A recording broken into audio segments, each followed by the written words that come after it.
Hello friends, welcome back to my YouTube channel learn with easy classes. Friends, आज की इस video में हम एक्सरसाइज 1.1 करने वाले हैं, लेकिन वो हम क्लास 6 की करने वाले हैं। फ्रेंड्स, ये एक रिक्वेस्टेड वीडियो है। मुझे बहुत से फैंस ने रिक्वेस्ट की है कि आप 6 क्लास की वीडियो डालो, इसलिए ये वीडियो एक रिक्वेस्ट पर बनाई जा रही है। फ्रेंड्स, इस वीडियो में हम 6 क्लास के मैथ्स का चैप्टर फर्स्ट पढ़ने वाले हैं। चैप्टर फर्स्ट हमारा क्या है? Knowing our numbers.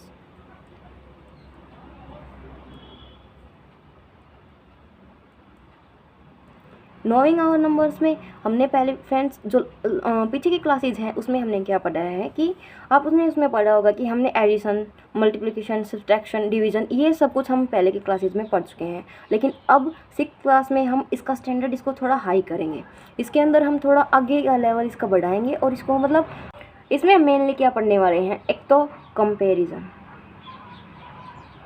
कि नंबर्स को कंपेयर कैसे करते हैं, कि कौन सा स्मॉलेस्ट है, कौन सा ग्रेटेस्ट है। एक तो इस टॉपिक के बारे में हम पढ़ने वाले हैं इस चैप्टर में। और सेकंड हमारा जो टॉपिक रहेगा उसके बारे में उसमें पढ़ेंगे हम कि किसी हमें कोई भी डिजिट्स गिवन है। सपोज कि हमें कोई भी 4 डिजिट्स गिवन है, 6, 3, 2, 8। तो ये अलग अलग 4 डिजिट्स में गिवन है। तो इससे हमें ऐसे बोल दे कि 4 डिजिट की ग्रेटेस्ट डिजिट बनाओ या फिर स्मॉलेस्ट डिजिट बनाओ। तो इसमें अगर हमें ग्रेटेस्ट डिजिट बनानी होती है तो उसमें क्या करते हैं? सबसे पहले सबसे बड़ा नंबर, देन उससे छोटा, देन उससे छोटा, देन उससे छोटा। तो ये हमारी क्या है? ग्रेटेस्ट डिजिट है, वो भी किसकी? 4 डिजिट के। वो भी जो गिवन नंबर्स हमें गिवन है उनसे हमने ये नंबर हमने फॉर्म किया है। और अगर हमें इसकी स्मॉलेस्ट डिजिट बनानी हो तो इसमें क्या होगा? 2, 3, 6, 8। जो सबसे छोटा है उसको सबसे पहले लेते हैं, देन उसके बाद में उससे बड़ा, उसके बाद उसके बड़ा, ऐसे इसमें ये करते हैं। तो ये हमारा क्या बनता है? स्मॉलेस्ट 4 डिजिट नंबर बनती है हमारी। इसी के साथ फ्रेंड्स, अगर हमें कोई भी नंबर गिवन है, हमें डिजिट के लिए बोला है, लेकिन इसमें कई सिचुएशंस ऐसी गिवन होती हैं कि हमें दिया होता है कि रिपीट करना है या फिर नहीं करना है या फिर नॉन रिपीटिव। रिपीटिव और नॉन रिपीटिव का केस क्या होता है कि अगर हमें सपोज ये 4 डिजिट्स गिवन है, इन 4 डिजिट्स में हमें ये बोल दे कि 8 को ट्वाइस रखना है, यानी कि 8 को 2 टाइम्स रखना है। अगर 8 को 2 टाइम्स रखना है तो उस केसेस में क्या हो जाएगा? अगर 8 को 2 टाइम्स रखना है और दूसरा हमें गिवन क्या होगा कि 4 डिजिट की सबसे बड़ी डिजिट बनाए, तो 8 सबसे बड़ा है, तो इसके क्या करेंगे? 8 को 2 टाइम्स लिखेंगे और उसके बाद में 6 लिखेंगे, उसके बाद में हम 3 लिखेंगे। तो ऐसा भी कोई सिचुएशन हमें गिवन हो सकती है। या फिर ऐसे बोल दें कि हमें, या फिर बोले कि कोई भी नंबर रिपीट नहीं करना है। तो अगर कोई नंबर रिपीट नहीं करना है तो उस केस में हमारी ये सिचुएशंस क्या होती हैं? फॉलो होती हैं, कि इसमें हमने कोई भी डिजिट को क्या नहीं किया है? रिपीट नहीं किया है। और उसके बाद में हम प्रॉपर ऑर्डर में कैसे किसी नंबर को सेट कर सकते हैं? प्रॉपर ऑर्डर में सेट करने के लिए हमारे पास 2 ऑर्डर्स होते हैं। या तो हम सबसे पहले सबसे छोटा लें, फिर उससे बड़ा, फिर उससे बड़ा, उससे बड़ा, यानी कि असेंडिंग ऑर्डर। और ये एक ऑर्डर होता है असेंडिंग ऑर्डर, और दूसरा होता है हमारा डिसेंडिंग ऑर्डर। डिसेंडिंग ऑर्डर में क्या होता है कि ये असेंडिंग ऑर्डर का बिल्कुल ऑपोजिट होता है। यानी कि असेंडिंग ऑर्डर में हम क्या करते हैं कि सबसे पहले सबसे छोटा, फिर उससे बड़ा, देन उससे बड़ा, यानी कि ऐसे ये सीरीज चलती रहती है। लेकिन डिसेंडिंग ऑर्डर में क्या होता है? बिल्कुल इसका ऑपोजिट होता है। पहले सबसे बड़ा, फिर उससे छोटा, फिर उससे छोटा, और फिर ये सीरीज ऐसे ही कंटिन्यू रहती है। सपोज कि हमारे पास गिवन है नंबर 101, 203, 96, 84। अब अगर इसको बोलें कि हमें असेंडिंग ऑर्डर में अरेंज करो, तो असेंडिंग ऑर्डर में अगर अरेंज करेंगे तो फर्स्टली हमारे पास सबसे छोटा क्या है? 96, देन 84, देन 101 एंड 203। लेकिन बोलने की अगर डिसेंडिंग ऑर्डर में करना है तो डिसेंडिंग ऑर्डर में सबसे बड़ा क्या है हमारे पास? 203, 101, 84 एंड 96 एंड 84। तो ये क्या हो जाएगा? हमारा डिसेंडिंग ऑर्डर हो जाएगा। यानी कि डिसेंडिंग ऑर्डर में क्या है? सबसे बड़ा, उससे छोटा, ऐसे चलता रहता है। असेंडिंग ऑर्डर को हम इंक्रीजिंग ऑर्डर भी बोलते हैं। इंक्रीजिंग ऑर्डर यानी कि इसके इंक्रीजिंग ऑर्डर अगर हम लिखते हैं तो उससे हमें क्या था? क्लियरली पता चल रहा है। इसमें कैसे पता चल रहा है कि इसमें क्या हो रहा है कि इसमें भी यहाँ पे क्या हो रहा है? हमारे पास सबसे पहले 84 आ रहा है, 84, देन 96, इंक्रीजिंग ऑर्डर में क्या है कि जो भी नंबर है वो पहले सबसे छोटा, फिर उससे बड़ा, उससे बड़ा, यानी कि इसमें जो सीक्वेंस है वो बढ़ रही है। और डिसेंडिंग ऑर्डर को हम क्या बोलते हैं? डिक्रीजिंग ऑर्डर बोलते हैं।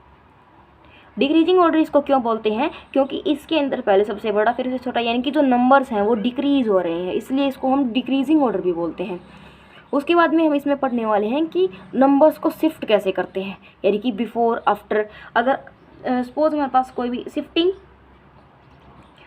का, आप शिफ्टिंग से क्या समझते हैं? जैसे कि हमें कोई नंबर गिवन है 7, 9 एंड 5, तो अब हमें बोल दे कि जो फर्स्ट नंबर है और ये हमारा सेकंड नंबर है और ये थर्ड नंबर है, तो फर्स्ट नंबर को और थर्ड नंबर को रिप्लेस कर दिया है, फर्स्ट को थर्ड पे और थर्ड को फर्स्ट पे। तो हमारा जो ये अब न्यू जो नंबर बनेगा वो क्या बन जाएगा? यहाँ पे 7 की जगह क्या है? 5, 5 की और 9 एज इट इज़, और 5 की जगह क्या है हमारा? 7। तो ये क्या हो गया? हमारा न्यू नंबर आ गया। और इसी तरह से एक बोल दे फर्स्ट और सेकंड को रिप्लेस करो।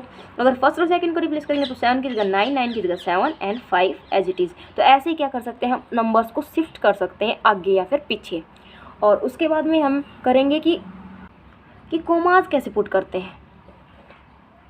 कोमास कैसे पुट करते हैं? कोमास पुट करने के लिए 2 ऑर्डर्स होते हैं, कोमास पुट करने के लिए 2 सिस्टम्स होते हैं। एक तो इंडियन सिस्टम जो हम रेगुलर यूज़ करते हैं, और एक होता है इंटरनेशनल सिस्टम।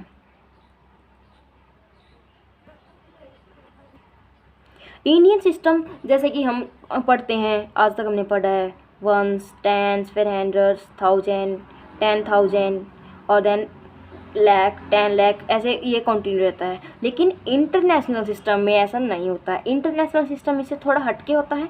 इसके अंदर क्या होता है?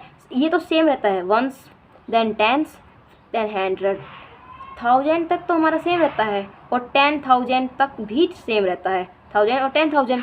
लेकिन उसके बाद में इसमें 100,000 भी होता है, 100,000, देन लाख, 10 लाख, देन 100 लैक्स। तो इसमें क्या होता है कि इसमें ये 1 से 100 तक की एक सीरीज़ होती है, और उसके बाद में ये 10, 10,000, 10,000, 100,000, लाख, 10 लाख, 100 लाख। तो ये क्या होती है? इसमें 3 अलग अलग सीरीज़ होती हैं।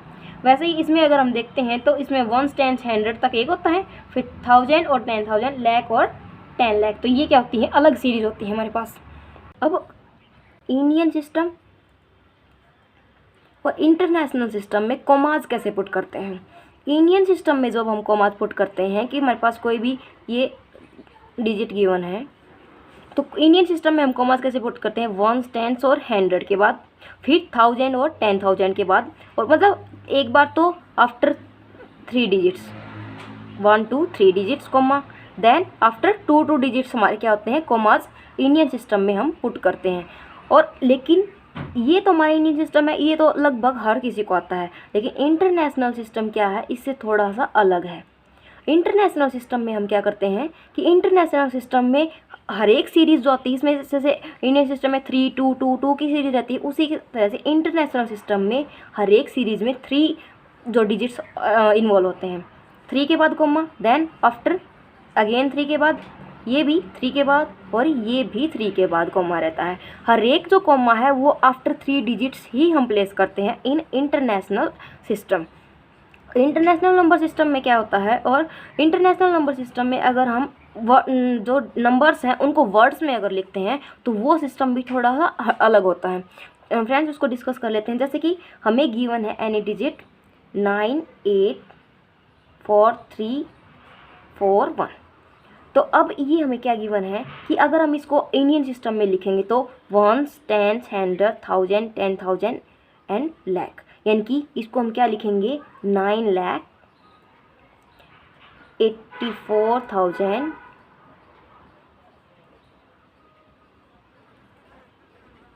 एंड 341।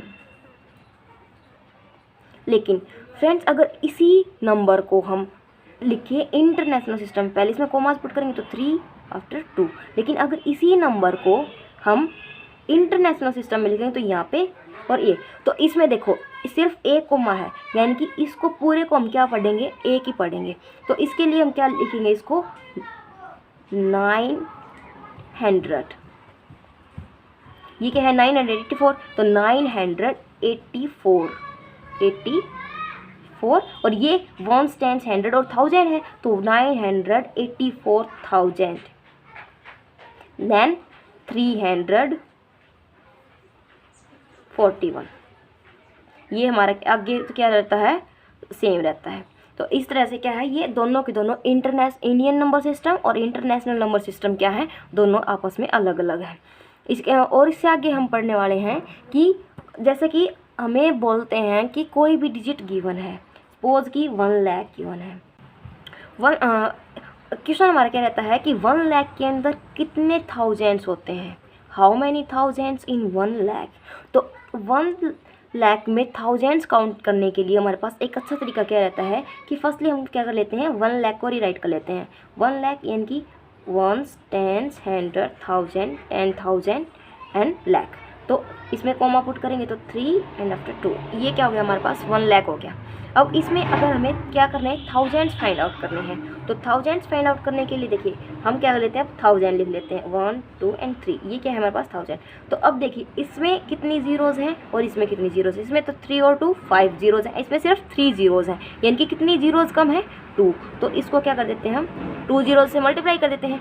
सो अब हम इससे क्या पता चल जाएगा कि 100 की 2 जीरोज़ कम है 1000 वो 1 लाख बनने में, इसलिए इसका मतलब हमारे पास क्या है कि यहाँ पे कितने हैं कि 1 लाख में कितने थाउजेंड्स हैं, 100,000। तो हम यहाँ पे इजीली आंसर लिख सकते हैं कि 1 लाख में कितने थाउजेंड्स होते हैं, 100,000 होते हैं। ऐसे ही अगर आपसे कोई भी क्वेश्चन पूछता है तो आप उसका ईजिली आंसर कर सकते हैं। और अगर हम नेक्स्ट एग्जांपल लें कि सपोज कि 1 लाख, इसमें 1 लाख में पूछ लें कि 1 लाख में कितने, ये तो क्या पूछा है कि कितने थाउजेंड्स होते हैं। अगर हमसे पूछे कि कितने 10,000 होते हैं, तो 10,000 के लिए क्या करेंगे हम, फर्स्टली 10,000 लिखेंगे, 10 और ये हमारा 1000। तो 10,000 को लाख बनने में, लाख क्या है 1, ये हो गया हमारा 1 लाख। तो 1 लाख में तो 5 जीरोज़, इसमें 4 जीरोज़, यानी कि कितनी जीरोज़ की कमी है हमारे पास, 1, यानी कि 10। 1 तो अकेली जीरो तो हम लिखेंगे नहीं, इसलिए इसके साथ 1 हम रखेंगे, तो यानी कि इसको 10 से मल्टीप्लाई कर देंगे तो ये पूरा 1 लाख बन जाएगा ना। यानी कि इसका मतलब क्या है कि 1 लाख में कितने 10,000 होते हैं, तो ओनली 10,000। 1 लाख में कितने 10,000 होते हैं, तो हमारे पास आंसर यहाँ से आ गया कि 10,000 होते हैं। तो सो फ्रेंड्स, इसी के साथ जो हमारा चैप्टर फर्स्ट है इसका इंट्रोडक्शन हमारे पास कंप्लीट होता है। एक्सरसाइज 1.1 हम कवर करेंगे नेक्स्ट वीडियो में। Thanks for watching. अगर आपको वीडियो अच्छा लगता है तो please like, share and comment, and आप कमेंट करके प्लीज़ ये बताइएगा कि आपको कैसा लगा इसका इंट्रोडक्शन। और अगर आपको कोई और टॉपिक समझ में नहीं आता है तो प्लीज़ आप वो भी मुझे बता सकते हैं। आप उसकी प्रॉब्लम्स, आप अपनी प्रॉब्लम्स मेरे साथ शेयर कर सकते हैं।